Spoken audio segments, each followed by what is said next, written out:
part-time job teaching in the Army as a result of that. So, reverse grip, edge out. He comes down here, boom, I stop it, I attack, and I come in with the same motion, empty-handed. Now, so, in the police academy and in the Army, you kept the elbow here. Your biceps remained on his triceps, you know. But through time later, we'll circle so everybody can see. Time later, I realized this is more effective if I slip that elbow out. And in Aikijitsu, this was a big deal in Aikijitsu. Now just watch his body when I do this. Just a wrist twist. And so if you really want to accelerate this takedown, you emphasize that wrist twist. And so they never tell you that. If you're the stunt man, you feel that on the way down, you know.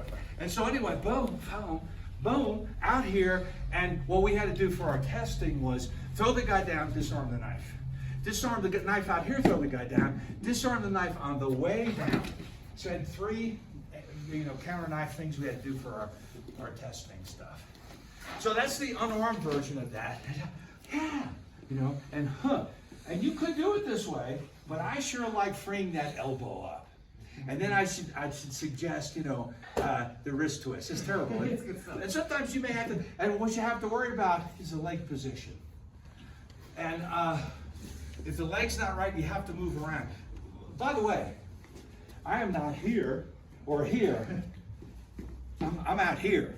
And that frees all this stuff up, In the leg position, as I learned from C-Lot, oddly enough, is there's certain things you could do with the neutral legs, like a leg sweep or whatever.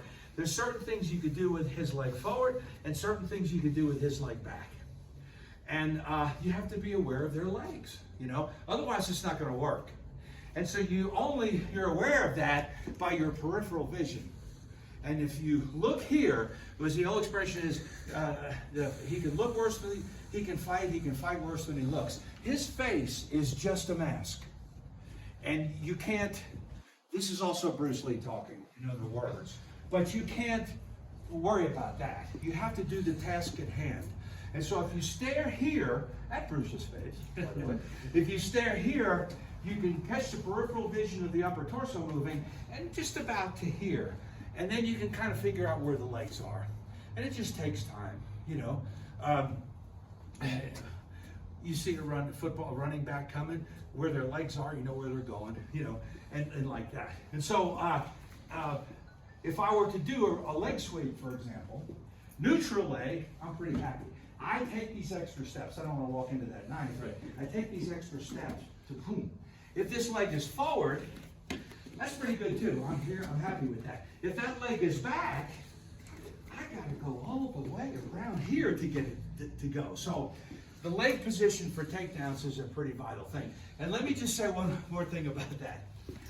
If you throw a guy down and you remain up, that's a small collection of material.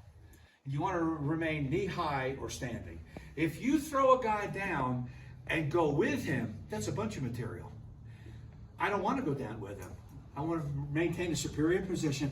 I'm not here to pretzel fight. I want to be at least knee-high or standing. So there's a smaller amount of material in takedowns that you remain standing and away. But I mean, I could just, the wedding carry thing, the husband carries his wife over. I could just jump in his arms and we'll both fall down. I could be an idiot and I'll take him down if I'm willing to go down with him, And so you just tackle him. What intelligence is involved in a tackle? A wild man tackle, But if you wish to stand like most police do, it's a smaller group of things. It's just something to think about. Just something to think about.